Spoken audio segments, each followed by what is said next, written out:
olmazsa ben bu yerde gezemem.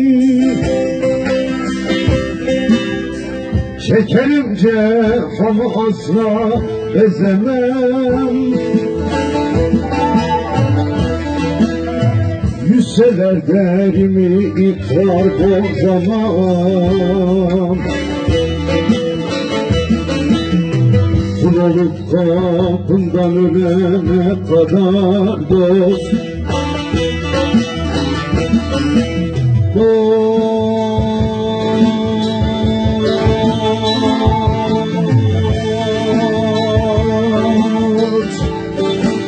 Canım Ali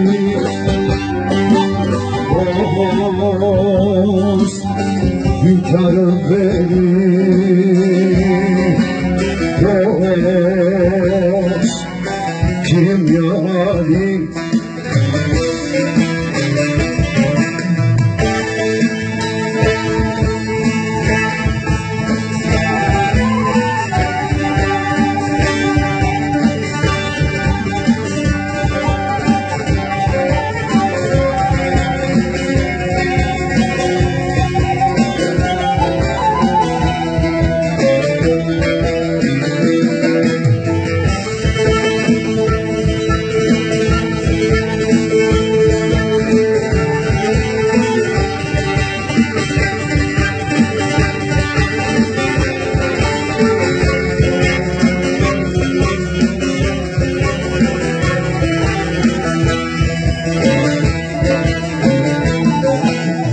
Latife ağladım yalan değilim.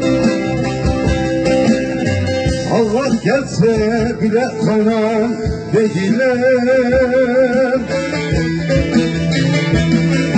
Senden başkasına yanan değilim.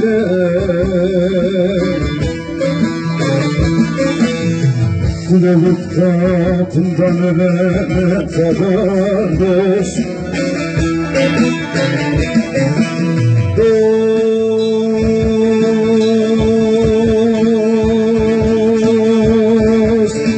canım Ali